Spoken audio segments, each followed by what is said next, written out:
வணக்கம் எஸ்டிஎஃப். சிங்கப்பூரில் எப்படி மாலை போடுறது அப்படின்னு சொல்லி நிறைய பேர் என்கிட்ட கொஸ்டின் கேட்டிருந்தீங்க. ஸோ உங்களுக்காக தான் இந்த வீடியோ. சிங்கப்பூரில் மாலை போடுறதுங்க ரொம்ப பெரிய ப்ராசஸ்லாம் இல்லை. நீங்கள் மாலை மட்டும் வாங்கி வச்சுருந்தீங்கன்னா போதும். வேட்டி சட்டை மட்டும் ரெடி பண்ணிக்கிட்டு நேராக கோயிலுக்கு போங்க. கோயிலுக்கு போய் அர்ச்சனை பண்ணுற கவுண்டரில் போயிட்டு இந்த மாதிரி மாலை போடணும் அப்படின்னு சொன்னீங்கன்னா சிறப்பு அர்ச்சனைன்னு ஒரு 5 வெள்ளிக்கு ஒரு டோக்கன் ஒன்று கொடுப்பாங்க. ஸோ அதை எடுத்துகிட்டு போனீங்கனாலே போதும். மாலை போடுறதுக்கு வேறு எதுவுமே தேவையில்லை. பூவு பழம் அதெல்லாம் வாங்கணுங்கிறது ப்ரொசீஜர் கிடையாது. இன்கேஸ் உங்களுக்கு வேணும் அப்படின்னா நீங்கள் வாங்கிட்டு கொண்டே போடலாம். தென் வந்து இங்கேயே மாலையை போட்டு இங்கேயே கழட்டலாமா அப்படின்னு சொல்லி கேட்குறீங்க. என்னையை பொறுத்தளவுக்கு நான் அது பண்ண மாட்டேன். ஆனால் பண்ணுறவங்க நிறைய பேர் இருக்காங்க.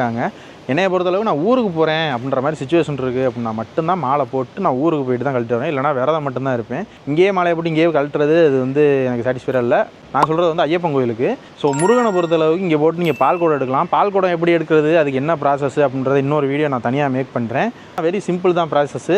ஸோ மாலையுமே நீங்கள் ஊர்லேருந்து வாங்கிட்டு சொன்னீங்கன்னா கொஞ்சம் பட்ஜெட்டாக இருக்கும். இங்கெல்லாம் வாங்கினோம்னா ஒரு மாலையே எப்படியும் 50 ரூபா 50 வெள்ளி 60 வெள்ளிக்கு மேலே போகுது. முடிஞ்ச அளவுக்கு ஊரில் மாலையை வாங்கிட்டு சொல்லி நீங்கள் இங்கே போட்டிங்கன்னா ஓகே தான். வீடியோ மறக்காம லைக் பண்ணி நம்ம பேஜை ஃபாலோ பண்ணிக்கிங்க மக்களே. தேங்க்யூ. அடுத்த பஞ்சாயத்தில் மீட் பண்ணுவோம்.